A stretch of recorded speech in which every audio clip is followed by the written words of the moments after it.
विपत्ति हरो हरि मोह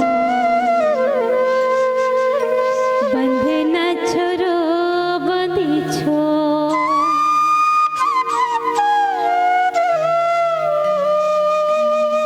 विपत्ति हरो हरि मोह बंध न छोरो बंदी छो तू हर छोड़ के हरि जी कोने ही मोह तू हर छोड़ के हरि जी कोने ही मोह विपत्ति हरो हरि मोह बंध न छोरो बंदी छो तू हर छोड़ के हरि जी कोने ही मोह तू हर छोड़ के हरि जी कोने ही मोह विपत्ति हरो हरि मोह बंध न छोरो बंदी छो तू हर छोड़ के हरि जी कोने ही मोह तू हर छोड़ के हरि जी कोने ही मोह हरो हरि मोर बंदे ना छोड़ो बंदी जो तुम्हार छोड़ के हरि जी कोने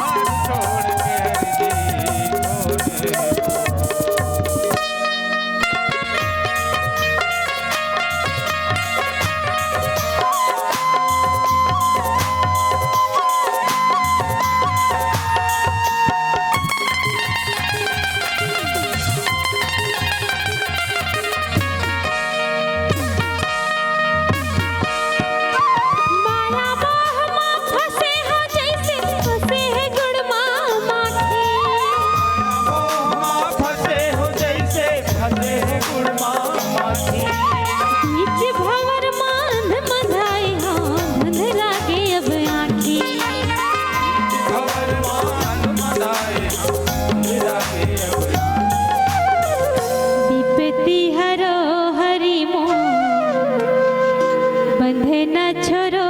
बंदी छो तू हर छोड़ के हरि जी कोने है मोह तू हर छोड़ के हरि जी कोने है मोह विपत्ति हरो हरि मोह बंधे न छोरो बंदी छो तू हर छोड़ के हरि जी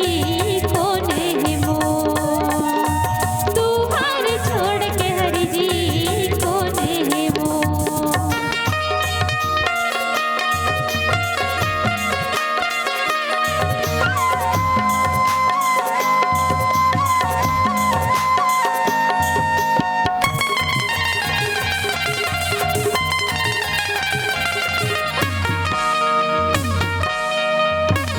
छिन छिन उमर घोरत है जैसे पानी में माछ धेला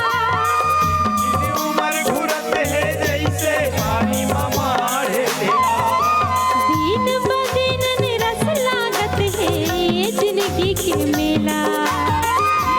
दिन निरस लागत है जिंदगी के विपत्ति हरो हरि मोह बंध न छोरो बंदी छो तू हर छोड़ के हरि जी कोने है मोह तू हर छोड़ के हरि जी कोने है मोह विपत्ति हरो हरि मोह बंध न छोरो बंदी छो तू हर छोड़ के हरि जी कोने है मोह तू हर छोड़ के हरि जी कोने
बंधे न छोरो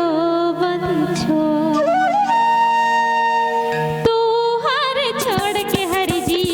कोने है वो तू हर छोड़ के हरि जी